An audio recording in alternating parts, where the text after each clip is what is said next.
publicada e republicada no Brasil já várias vezes. Essa daqui é uma das últimas edições que foi feita pela editora Leia. E ele tem 2 volumes em especiais que são muito caros para o catolicismo, mas esse aqui é o principal, né? A Idade Média por Carpo. E é um livro de história da literatura, mas o Carpo ele é um gênio superdotado que consegue contemplar praticamente todos os movimentos históricos, né?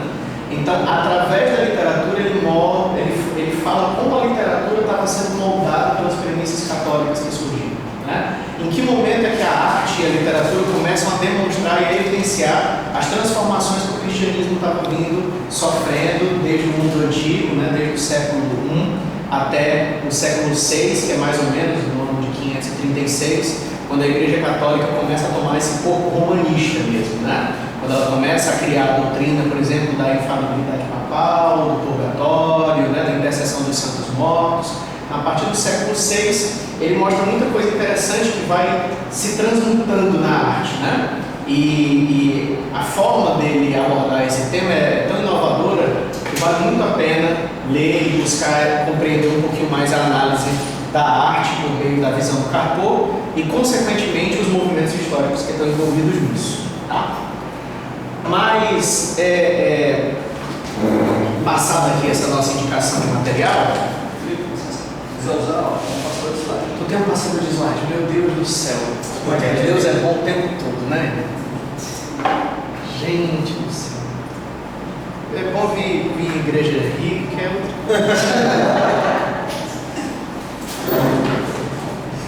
Se fosse lá na oficial, aí você pedisse um passador de slide, sentava uma pessoa e ficava assim. Tem um laser no meio, tá? Nossa, né? Tem um laserzinho no meio. Tem laser? Olha só. Laser, não lasers. Tá bom. Então, como eu disse, né, eu quero frisar,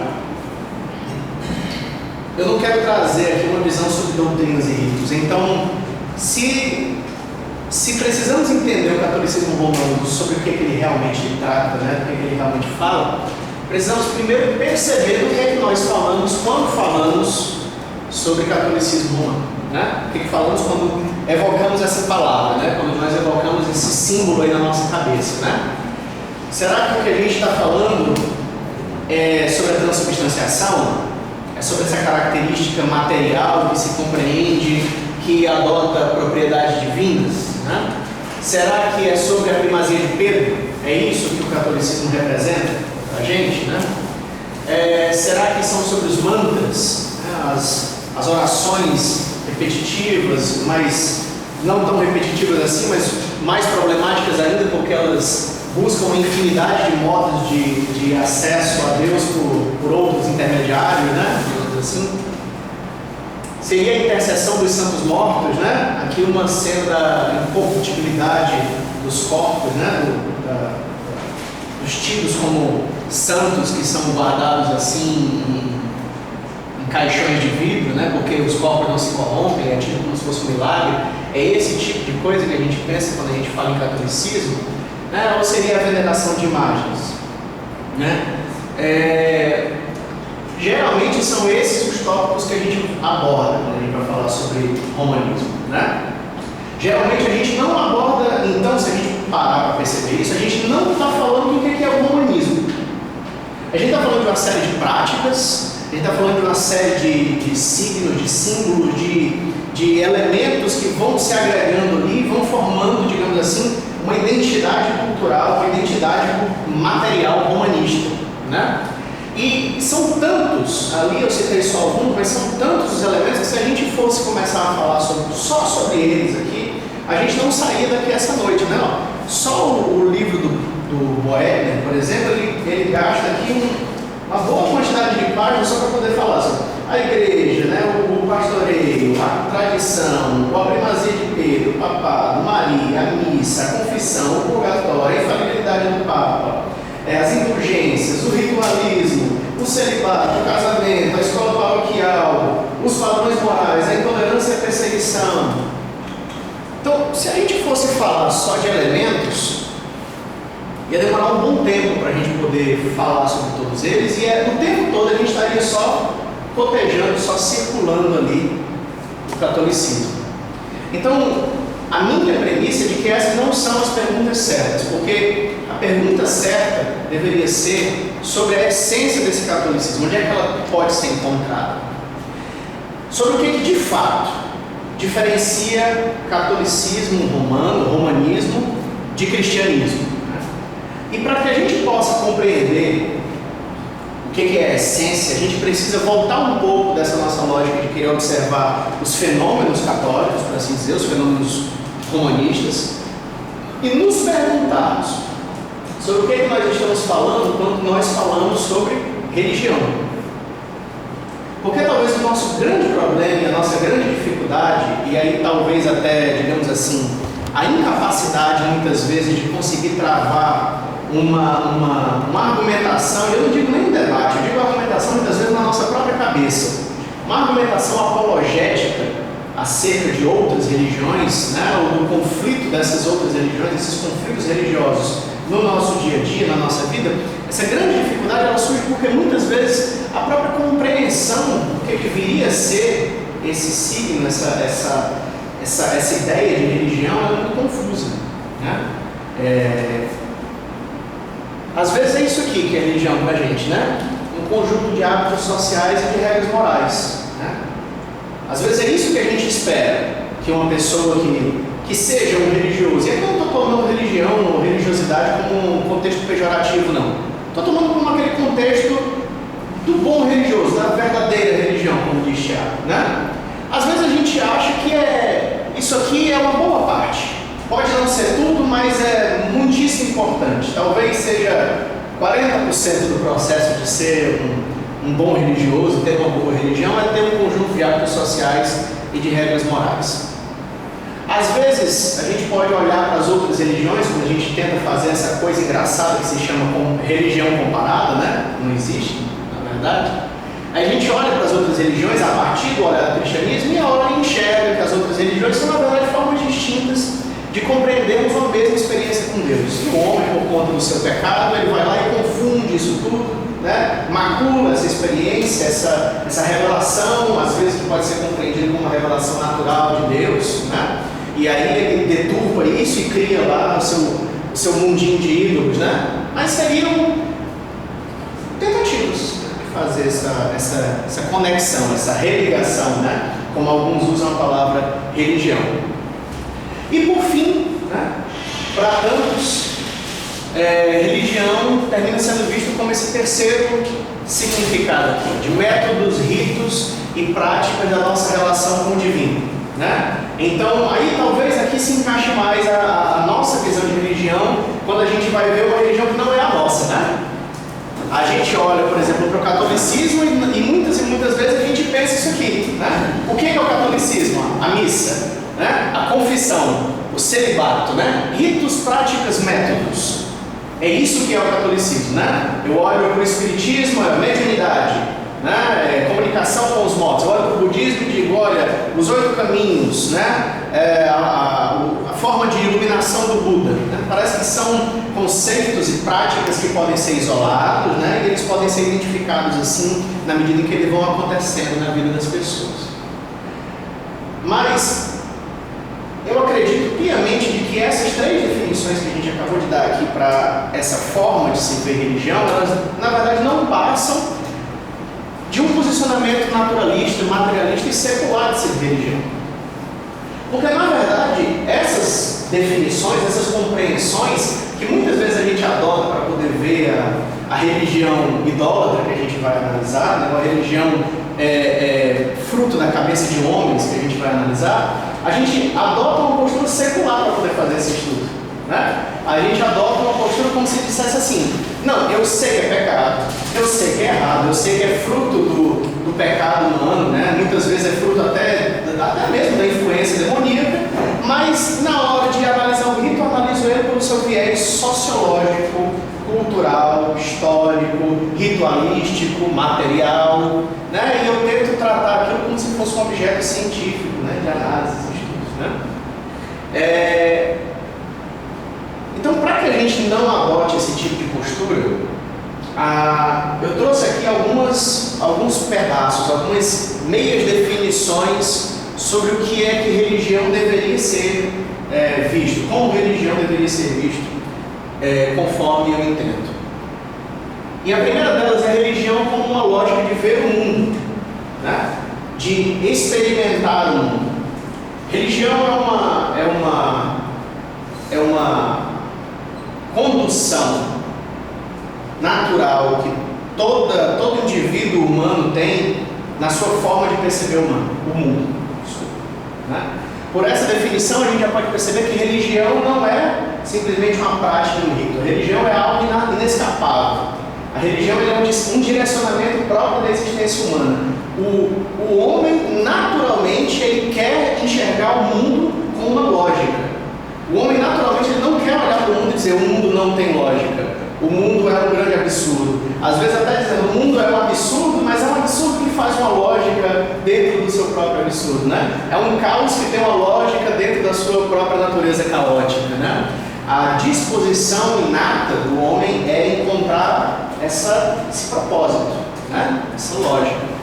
E aí a gente desdobra um pouquinho mais, na verdade é a mesma compreensão, só que um pouco mais estendida, que religião então é uma forma de encontrar sentido e propósito no mundo. E a gente tenta fazer isso o tempo todo, né? Nós tentamos encontrar sentido e propósito não só no mundo de uma maneira abstrata, mas em cada elemento, em cada parte da nossa vida, em cada coisa que fazemos, em cada coisa que deixamos de fazer, em cada coisa que temos ou que não temos, né? E isso é religião. É uma religação com um sentido. É um religare, mas é uma religare que não depende de uma divindade, porque o ateu também tem religião. É um religare que diz respeito a um propósito, com a divindade que às vezes é material mesmo, né? Como o próprio budismo faz, por exemplo. Religião é um modo de correlacionar a nossa percepção do absoluto com a nossa experiência humana. Nós somos confrontados dia e noite com elementos que nós não conseguimos explicar, com coisas que nós não conseguimos compreender completamente, né? Com coisas que nós percebemos naturalmente que são maiores do que nós, né? E isso não acontece só ao cristão, é óbvio, isso acontece a qualquer pessoa na face da terra. Todos nós estamos sujeitos a nos depararmos com o momento que quebra a nossa lógica do mundo, né? O momento que diz que aquilo que você explicou para o mundo, aquilo que fazia tanto sentido na sua cabeça, vai desmoronar dentro de alguns segundos. E a nossa tentativa de remontar essa lógica, de reestruturar essa lógica e de fazer com que aquele nosso sentido absoluto continue fazendo sentido é religião. Então, esses três pedaços eles se unem numa mesma definição do Doyle, tá? E é uma definição que eu gosto muito, a definição que o Hermann Doyle deu no livro dele chamado Nova Crítica do Pensamento Teorético. E ele disse que religião é um impulso inato de toda individualidade humana na busca pela origem absoluta, verdadeira ou falsa, de toda a diversidade temporal de sentido. Né? Definição enorme, né? Falando assim parece uma complicação medonha, mas a gente acabou de quebrar ela em três partes, né? A gente quebrou ela aqui em três pedaços. Então, aquela definição que a gente foi crescendo aos pouquinhos ali é exatamente essa, né? Então, o que Doyle está querendo dizer para a gente? Ele está querendo dizer que, olha, é inato, tá? O homem não vai conseguir fugir desse impulso religioso. Não é uma questão cultural que ele vai aprender, não é uma questão educacional que ele vai ser convencido por ela. Não, é uma questão natural, porque inevitavelmente ele vai buscar o quê? Ele vai buscar a origem absoluta. Ele vai buscar a ré. Você já viram alguma coisa de religião antiga, tipo greco-romana, alguma coisa assim? Já viram? Lá no começo, lá na filosofia pré-socrática, né, quando os animais ainda falavam, a noção da filosofia pré-socrática na busca de tentar encontrar o sentido da existência, a origem do conhecimento e da natureza do homem, de todas as coisas que existem no mundo, era chamada da busca pela arché, né? Arché. Aí vem a nossa palavra arquétipo, né? O arqui-inimigo, a origem, né? Então, a ideia deles era que existe uma grande origem, uma grande arré. E é essa origem que precisa ser encontrada. E quando a gente descobrir que tipo de origem é essa, a gente vai entender a lógica de todas as outras coisas da existência. Então alguns dos filósofos pré-socráticos diziam, bom, essa aré, ela é a água, porque todas as coisas que existem são compostas por água. Então se a gente sabe que a origem é a água, a gente entende por que a água conecta todos os seres e todas as existências, né? Outro disse não, é o fogo. E outro ainda disse não, são os 4 elementos. E outro ainda, muito inteligente, disse assim, não, na verdade é um apeio, é uma essência, é uma matéria, uma coisa que não se pode explicar, é como se fosse um espírito que transpassa todas as coisas. Mas desde essa filosofia, obviamente, desde muito antes dela, né, a busca do homem é por essa origem, essa arqué, arré, né? Essa origem absoluta. O que é esse elemento, esse ponto primeiro da existência, esse ponto central da existência, que em torno do qual todas as coisas giram ao redor dele? Então, Doyle vai dizer que ninguém pode fugir, nenhum indivíduo pode fugir dessa busca pela origem absoluta, verdadeira ou falsa.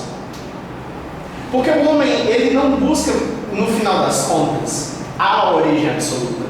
Ele busca o seu contentamento nessa origem absoluta. Ele busca respirar aliviado por achar que encontrou a origem absoluta. Então ele vai se contentar quando ele tiver encontrado esse momento, onde a fantasia encontra a realidade, onde as coisas se alinham, né? Onde as coisas parecem se encaixar e fazer sentido bonitinho. Então ele não vai só caminhar e lutar até encontrar a origem absoluta verdadeira. Não, na maioria das vezes, né, ele vai se contentar com a falsa mesmo. Mais fácil, mais rápida, mais prática, né? E essa origem absoluta é a origem absoluta de quê? De toda a diversidade temporal de sentido. Ou seja, de toda a existência, não somente a existência material, mas toda a diversidade temporal. O tempo aqui sendo tomado como uma dimensão da própria existência, tá? E o que é muito bacana dessa religião definida pelo Doyle é que o conceito do Freud de cosmovisão é muito parecido com isso. É extremamente semelhante. E eles são quase contemporâneos. Eles vivem mais ou menos no mesmo período. Então, tem uma palestra que o Freud ministra sobre o que é uma Weltanschauung, né? Cosmovisão, essa palavrinha que a gente traduz como cosmovisão. E nessa palestra o Freud diz assim, olha, é maravilhoso uma pessoa que tem uma Weltanschauung. E todos os homens querem ter uma Weltanschauung. Porque no final das contas nós queremos encontrar sentido para a vida, sentido para as coisas que estão ao nosso redor. E feliz daquele homem que consegue encontrar uma origem absoluta para esse sentido da vida sobre o qual todas as coisas se alinham. Então, quando a gente vê a definição de religião do Doyle, a definição de cosmovisão do Freud, a gente começa a perceber que a religião ela é mais ampla do que o que a gente está definindo, né? Que a religião ela nunca pode ser tomada, como a gente estava tratando, como hábitos sociais, regras morais, formas distintas de uma experiência do divino, métodos, ritos, práticas. Isso tudo é muito pouco. Isso não fala de lógica, isso fala de fenômeno, isso fala de experiência, isso fala de matéria, de dia a dia. Se religião diz respeito a uma lógica de fazer sentido do mundo, qual é a lógica do romanismo? Essa é a pergunta que a gente precisa fazer para poder entender minimamente, eu não vou dizer que a gente vai entender completamente, mas talvez a gente vai entender minimamente do que se trata o pensamento romano. Eu vou fazer uma pergunta para vocês aqui, tá? Quem conhece um católico aqui? Quem conhece 2 católicos? Quem conhece 10 católicos? Alguém conhece 30 católicos? Vocês moram numa vilinha católica, não é isso? Você já conseguiu perceber que, de uma forma maior ou menor, toda vida que você se aproxima de um católico, ele tem certas expressões na fala, ou até mesmo físicas, ou expressões comportamentais, são muito semelhantes, que até fazem com que a sua memória diga, quando olha para uma outra pessoa na rua, você deve ser católico. Vocês conseguem ter esse tipo de impressão? Um tipo de similaridade, um tipo de lógica que parece assemelhar as pessoas que estão dentro do mesmo pensamento? Essa é a pergunta certa. Porque no final das contas, consciente ou inconscientemente, as pessoas que estão dentro de uma mesma lógica religiosa, elas terminam tendo uma identificação social e cultural e humana que permite que de alguma forma a gente sinta que tem algo ali que parece com fulano e ciclano, né? Mais do que um tal pendurado no pescoço.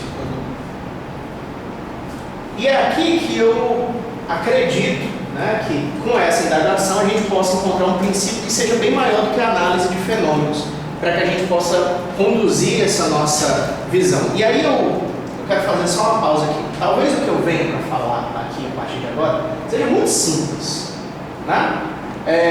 Já que eu não vou lidar com essas questões pragmáticas ou ritualísticas do catolicismo. Mas eu acredito que isso daqui pode ser desdobrado em muito mais aplicações do que o que a gente tiraria dessa noite se a gente viesse aqui para poder falar de confissão, celibato e por aí vai, tá? Então, eu quero apresentar 3 lógicas religiosas e a gente vai entender onde é que a lógica do romanismo se encaixa nesse meio. A primeira das lógicas religiosas é a mais antiga delas e a lógica animista. Diga. Porque a gente, nós evangélicos, os católicos, conhecem a gente como evangélico. Da mesma forma como assim, a gente está conversando com a pessoa, a gente sabe também que ela não é evangélica, é católica. E vice-versa, né? A gente conhece um e eles conhecem a gente como Claro, com certeza. É isso mesmo. A primeira lógica é a lógica animista. Por ser mais antiga, né? Por ser mais, entre aspas, tá? Me compreenda, por favor, mais primitiva, com menos elementos agregados a ela, é uma lógica que diz o seguinte: Deus é igual ao mundo. Essa é bem simples, é a lógica do animismo. Você poderia chamar também aqui paganismo, mas animismo é mais amplo, tá? Então, Deus é igual ao mundo. Não há diferença radical entre Deus e o mundo. A princípio, as coisas em si mesmas são divinas, né? A madeira é divina, as estrelas são divinas, os astros são divinos. O divino e o mundo não podem ser separados, apesar de não serem a mesma coisa. Você não consegue dizer onde é que um está e o outro não está. Não há pessoalidade. Esse mundo ele segue sob um fluxo de um destino, de uma força maior, de uma energia, de um elemento condutor que guia todas as pessoas dentro de um mesmo fluxo. Não há separação, né? Então, essa separação, quando me refiro ela aqui, é a separação entre Deus e o homem, né? Deus não está a rigor separado do homem, não houve uma queda, não houve um pecado, não houve nada que nos apartasse de Deus.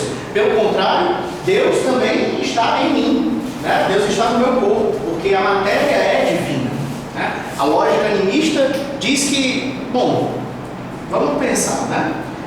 As coisas estão aí, estão criadas. Quem foi que criou essas coisas? Se o homem veio das coisas, ou pelo menos junto com as coisas, ninguém pode ter criado as coisas, né? Ninguém pode ter criado essa matéria que está aí, as pedras, os rios, os lagos. Então, se elas sempre existiram, se elas sempre estiveram aí, então elas são, elas mesmas, né, capazes de se autocriar, de se autogerar, né? E daí a gente tem uma infinidade de mitologias, uma infinidade de narrativas divinas que atribuem essa característica de Deus ao próprio mundo, aos céus, às estrelas, à natureza, por aí vai, né? E a própria ideia da ré na filosofia pré-socrática, ela parte de uma lógica animista, né? Ela parte de uma lógica de tentar encontrar qual é a ré na matéria, né? Antes de Anaximandro, ninguém tinha pensado que não poderia ser na matéria, só depois dele. E por último, não há vontade em Deus, né? Se não há pessoalidade, Deus não tem uma vontade, né? Deus não tem um querer, ele não é uma pessoa. Então, a vontade que prevalece quando Deus é igual ao mundo é a vontade do homem, né? É a nossa vontade. E a nossa vontade, a nossa própria liberdade, ela vai estar sendo confrontada única e exclusivamente pela natureza, né? Natureza e liberdade vão ficar sempre num conflito de alinhamentos, né? A cultura e a natureza, a cultura e os elementos não culturais vão ficar sempre brigando. O homem constrói uma vila, uma casa, uma cidade, e vem uma onda e a destrói, vem um vento e a destrói, e o homem vai ter que criar uma nova maneira de fazer com que a sua vontade prevaleça, né? É uma eterna briga, é irreconciliável. A lógica do animismo é a lógica da confusão. Mas confusão no sentido técnico, onde as coisas se confundem, onde Deus e o mundo estão confundidos no mesmo elemento. Tá? Então observa, não há qualquer diferença significativa entre a lógica animista e aquilo que nós compreendemos como ateísmo contemporâneo. Né? Porque se não há um Deus criador e há de uma certa forma alguma força divina ou alguma matriz criativa que possa estar presente na explosão de energias, que possa estar presente dentro das cordas das existências temporais, que possa estar presente dentro de alguma um cataclisma físico e químico universal, então a matéria em si é divina. Né? Então esse divino ele não sumiu do mundo, ele não foi apagado, ele não foi vencido do mundo. Pelo contrário, ele só retornou a uma lógica antiquíssima religiosa, que é a lógica animista. Né? Então Deus continua lá, presente em toda essa capacidade criativa que habita no mundo, essa capacidade evolutiva que habita em semente, né, em germe dentro de cada criatura, que pode mudar, que pode melhorar, que pode crescer, com o passar dos milhares dos anos. Né? Então o tempo também tem uma força paralela nesse processo divinal. Né? Então, quando se diz ateísmo, e aí talvez remontando aqui o que a gente já tinha falado sobre religião, a gente também está falando de uma lógica religiosa. Né? Não é porque a pessoa diz que não acredita em um Deus pessoal, não é porque a pessoa não acredita que não tem pecado, não é porque a pessoa não acredita que não existe uma vontade de Deus, que ela não é um religioso. Os animistas eram exatamente assim, eles eram profundamente religiosos. Eram não, né? São, porque não deixou de existir, não. Segundo, vem uma lógica judaico-cristã. Estou fazendo um salto aqui, se a gente for analisar historicamente, bizarro, mas é por fins pedagógicos, tá? E a lógica judaico-cristã é que Deus é superior ao mundo, Deus é maior que o mundo. E o mundo, entenda aqui, eu estou falando de planeta Terra, né? Eu estou falando das coisas criadas, eu estou falando do mundo enquanto compreensão dessa nossa existência material. E na lógica judaico-cristã há uma diferença radical entre Deus e o mundo. E isso é tão fundamental para a lógica religiosa judaico-cristã que Deus fez questão de colocar isso na primeira parte da revelação dele do Gênesis.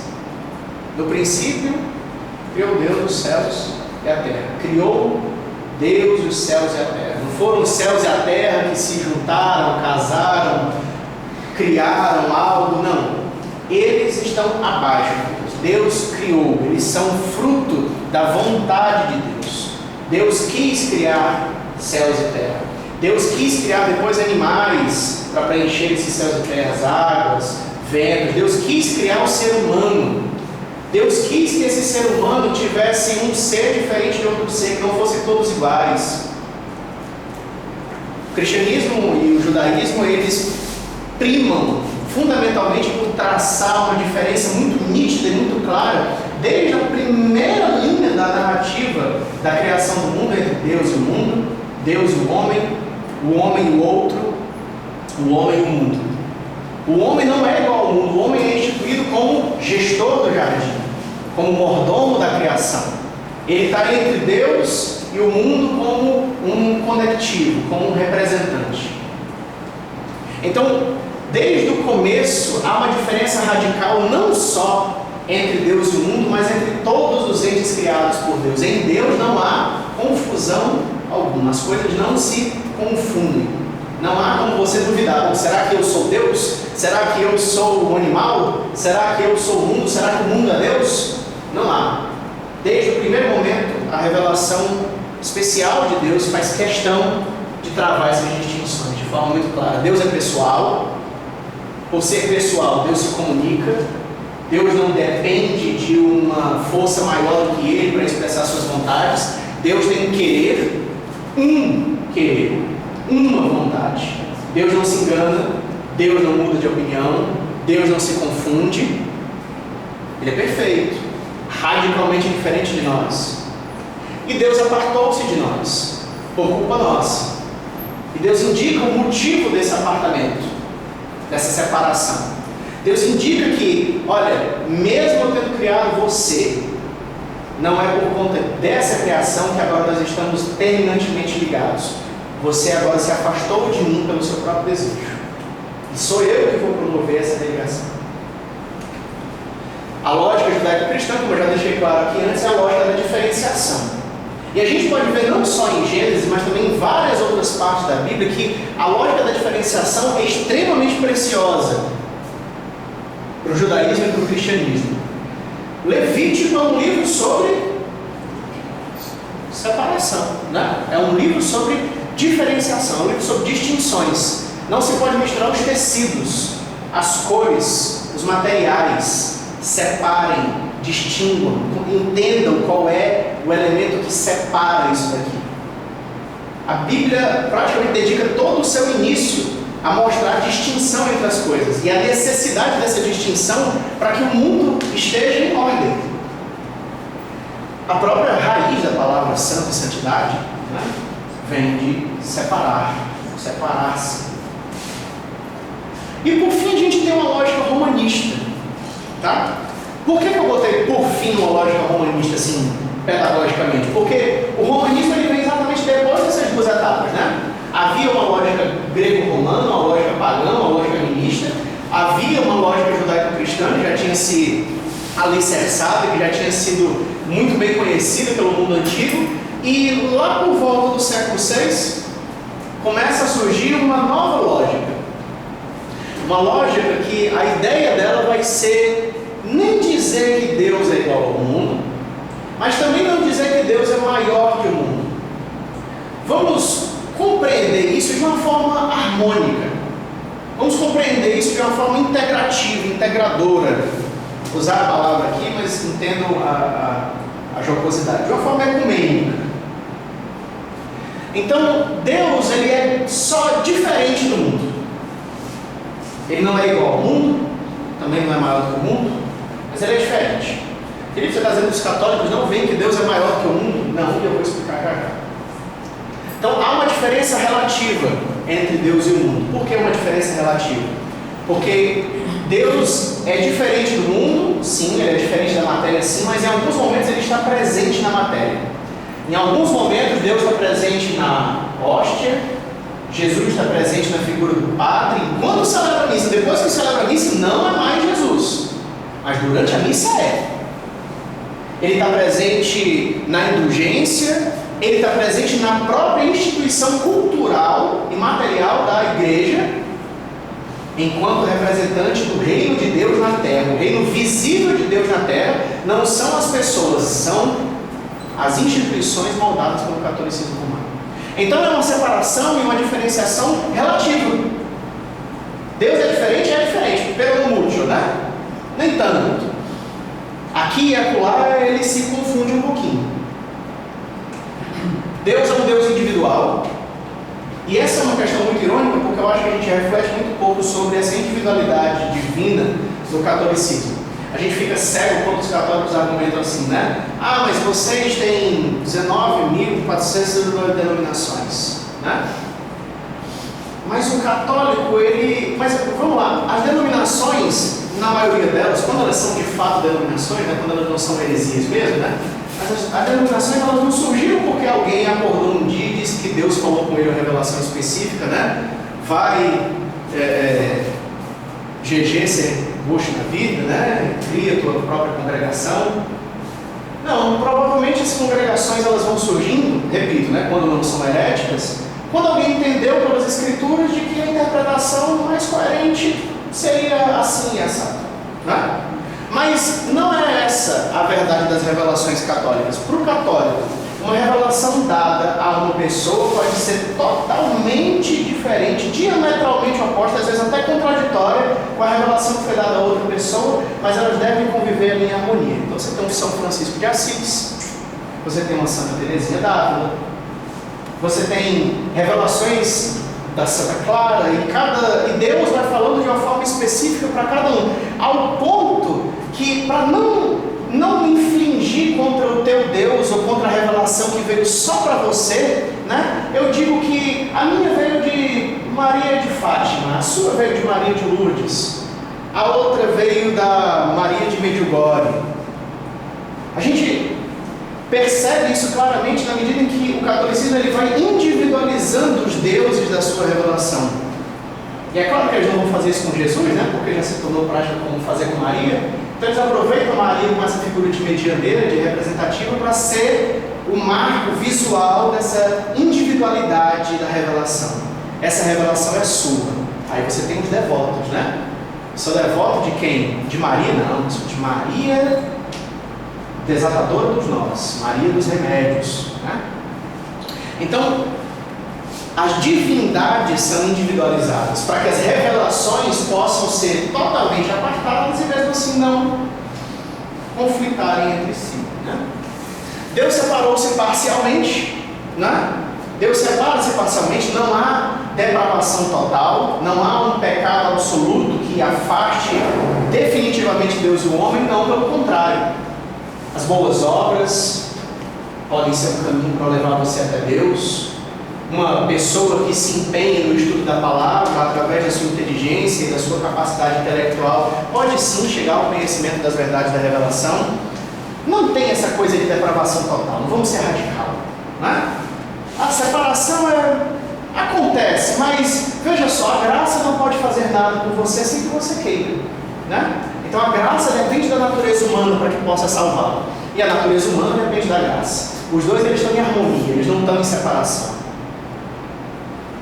E Deus tem várias vontades, né? Pela própria natureza do que a gente acabou de falar, dessa individualização de Deus. Deus tem uma vontade para você, você monta você abre o seu shalom, você segue com a sua doutrina, você segue com os seus ritos, mas Deus tem outra vontade ali para o fulano totalmente diferente, não tem problema nenhum. Não tem esse negócio de alinhar a vontade de Deus por meio das Escrituras, não. A tradição é plural. Então essa lógica ampla, ela é a lógica da absorção, é a lógica do sincretismo, é a lógica que consegue integrar, podia ser chamada de lógica integrativa também. Então, a grande característica do romanismo é essa capacidade que eles desenvolveram com o tempo de fazer com que a religiosidade possa ser um molde plástico que se adequa ao período histórico, temporal, ao poder político, ao poder humano, e que consegue fazer de qualquer expressão, até uma boa caridade, uma boa vontade, uma disposição humana, qualquer que seja, um ato divino. Então, tanto na lógica animista, quanto na lógica romanista, há uma disputa entre binômios insuperáveis, né? Então veja só, se Deus é diferente do mundo, quem é que prevalece? Deus ou o mundo? Depois da gente ter lido aqui, a gente viu, né? Não. O mundo tem uma posição, né? As coisas que existem têm uma certa prevalência em alguns momentos, como nos atos materiais, nos ritos e tal, mas Deus também é importante, Deus é necessário, sem Deus não há salvação, sem Deus não há acesso à graça, mas eles são codependentes. Você não pode jamais dizer, esse daqui é todo poderoso, esse daqui consegue suprimir todas as vontades do outro lado. Na lógica animista acontece exatamente a mesma coisa. E aqui de uma forma mais nítida. Bom, se eles são iguais, né? Então um pode tanto quanto o outro, né?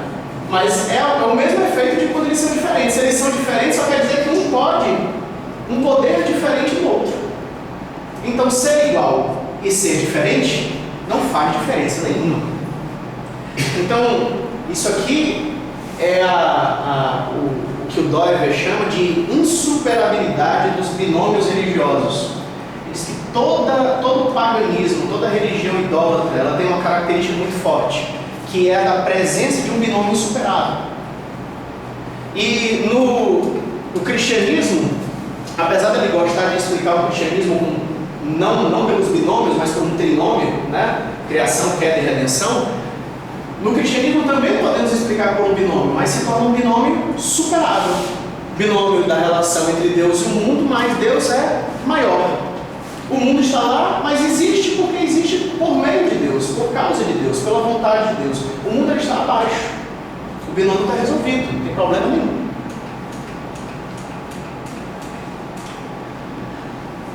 E aí a gente pode dizer assim, bom, olha, comecei a perceber um monte de coisa agora do porquê que o romanismo faz do jeito que faz, pensa do jeito que pensa, mas qual foi a ferramenta que o romanismo utilizou para absorver aquelas duas primeiras lógicas religiosas?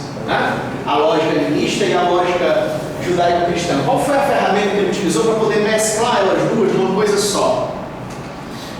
E a primeira dessas ferramentas foi a ferramenta do império. O que é o império? Império é uma palavra latina, a base da nossa palavra para império, é óbvio, mas não é a mesma coisa que império. Quando a gente fala império em português, a gente entende que é uma grande extensão de um poder, uma grande terra, né? Um grande governo, né? um reino de um imperador. Mas a categoria, a compreensão da categoria império para o Império Romano era outra. Império era um tipo de poder, era um revestimento personificado do poder absoluto por meio da hegemonia. Ou seja, para os romanos, quando você era um juiz, você representava, você era a personificação do próprio poder do Estado romano. O Estado romano e você não tinha diferença nenhuma. Aquela ideia, a noção de Estado romano, do Império Romano, ela estava dentro de você, resumida em você. A divindade do Império, de todo o poder dos romanos era sua, né? E para isso eles colocavam alguns soldados que iam diante dos magistrados ou dos cônsules, né? Segurando um feixe de madeira, né? Que era amarrado com um tipo de corda específica, onde eles ficavam batendo, né? Contra a direção da qual eles andavam, né, e se movimentando pelas ruas para que qualquer pessoa que passasse na frente fosse golpeada, né? Nada impedisse o caminho daquele homem que estava representando o poder do Estado romano. Da mesma forma, representando de que nada no mundo pode impedir o caminho de Roma. Nada no mundo pode impedir o caminho do Império, né? Então, esse feixe de madeira era chamado de fasces. Daí a palavra fascismo, né? Ou seja, o golpe é a aplicação da força para poder promover o avanço de um grande poder político, né, ou estatal. Então, o império é exatamente isso, é quando esse poder é revestido em uma pessoa ou em um grupo de pessoas que exercem o poder do Estado como se eles fossem a própria divindade estatal, e mais do que isso, quando esse poder é representado, é percebido como sendo válido por meio da hegemonia, ou seja, por meio da dominação. Então, quanto mais povos eu subjugo, quanto mais pessoas estão debaixo do meu domínio, quanto mais terra eu tenho, maior é a percepção de que eu sou poderoso. Dá para entender o avanço da Igreja Católica? Dá para entender a necessidade de você ter grandes igrejas? Dá para você entender também a necessidade que se tem de ter congregações menores e um estilo de entrada em países e territórios que mais parece uma entrada militarista, né? As congregações pequenas, ampliando, dividindo os territórios em 4 ou 5 partes. Mas também houve uma outra ferramenta, que é, enquanto a ferramenta do império é a ferramenta da agressão, a ferramenta da força, também tem a ferramenta da conversa, da política, né? O morde e assopra, né? Eu te agrido por esse lado, mas por esse outro lado eu te mostro que a minha agressão tem bons motivos, a gente vai ser amigo. E essa ferramenta é a Pax Romana, né? Ou a Paz Romana. E a Paz Romana, a Pax Romana, é uma forma específica de paz, obtida também pela hegemonia e pela absorção das culturas dominadas. Funciona mais ou menos assim. O Império Romano vinha a um determinado território, tinham 4 ou 5 tribos que viviam nesse território, ele dominava todas elas e dizia assim, mas olha, calma, você não precisa deixar de adorar os seus deuses, você não precisa deixar com as suas práticas culturais, nada disso não. Eu não quero que você mude quem você é, eu só quero que você agora dê graças ao nosso imperador, dê glórias ao nosso imperador, como ele sendo divino, seus deuses continuam valendo, não se preocupa não. E tudo vai ficar normal, contanto que você pague tributo pra gente e entenda que você é nosso servo. Tá certo? Eu não vou matar vocês. Vocês vão ter a proteção do Império Romano. Vocês não vão ser, não vão passar pelos perigos de serem invadidos por outros povos, porque ninguém é doido de desafiar o Império Romano, né? Vocês vão ter educação, porque eu vou colocar aqui as nossas escolas, as nossas academias. Vocês vão ter o melhor da filosofia. Vocês vão ter o melhor das artes. Vocês vão ter o melhor de tudo. É o melhor dos mundos, gente. Então as pessoas aceitavam serem dominadas através dessa miscigenação de características culturais, porque entendiam que era melhor viver em paz do que buscar guerra com quem é tão poderoso. Né? Então, se parece muito com uma certa estratégia católica que se tornou comum, e principalmente a marca do próprio Brasil, né?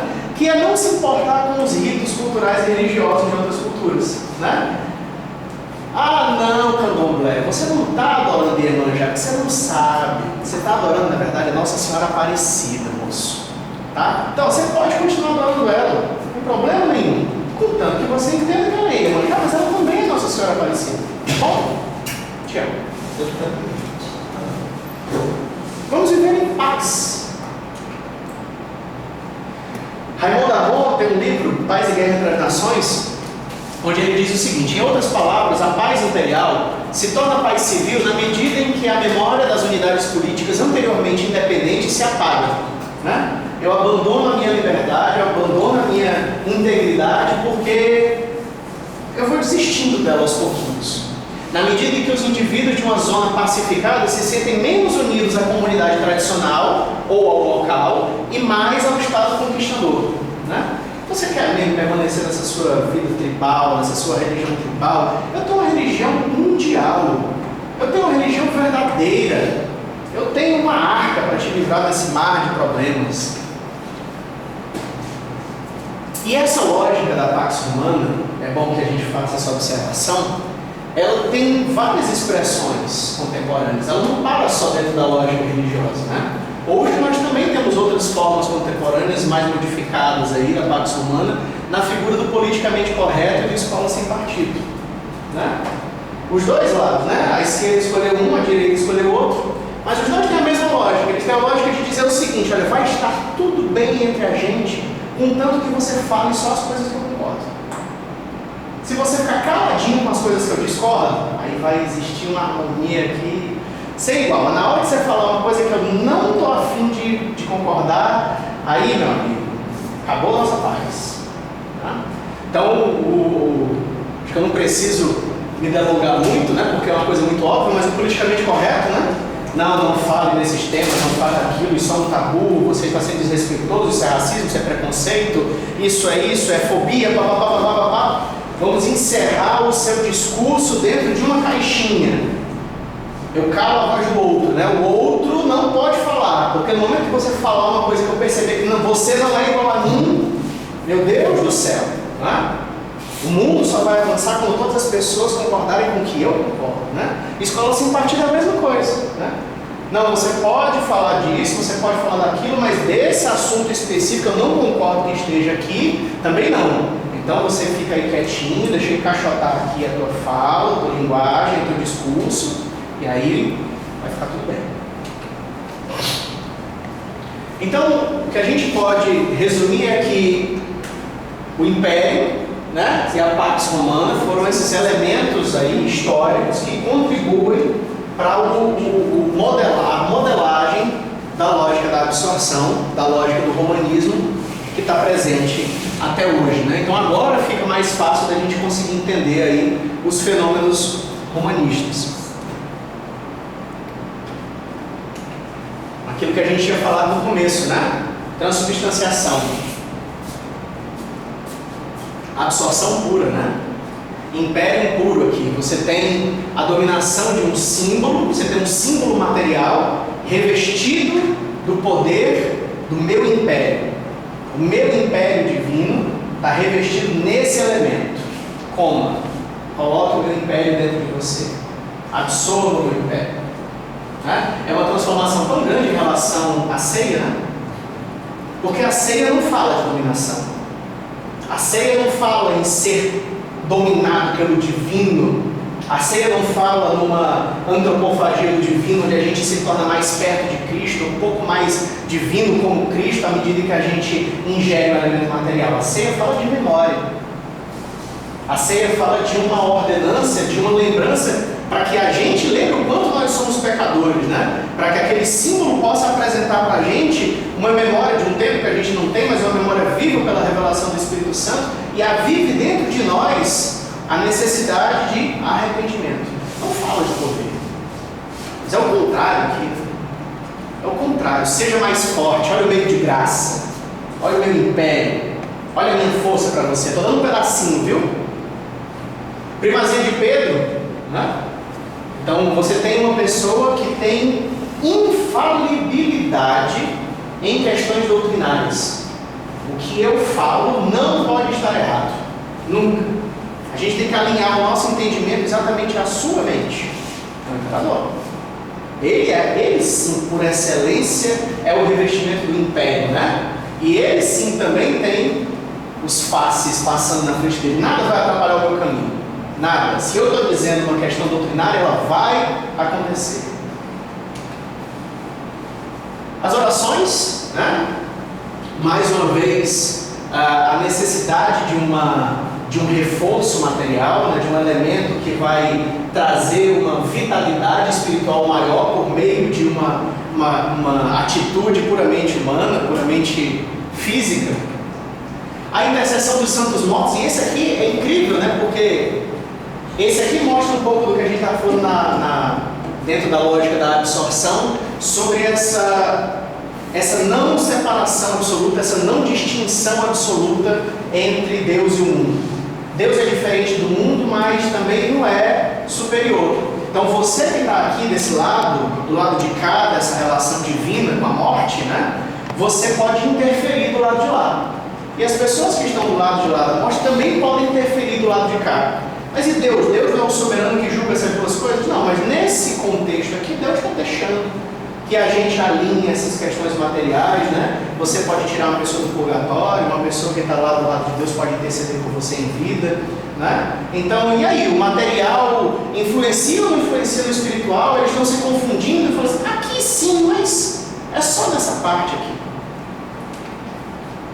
Veneração de imagens também, pelo mesmíssimo motivo, e a própria compreensão de império, né? Qual é a outra religião do mundo que tem uma cidade, que tem um pontífice que é um líder político, né? Que tem não uma cidade, tem um país, né? Ele tem um território material e físico de dominação, né? E isso é de fundamental importância. Isso não é um desdobramento histórico que poderia ter sido de outro jeito, não. É assim porque a lógica católica buscou que assim fosse. No século XIII, no século XIII, o Papa Gregório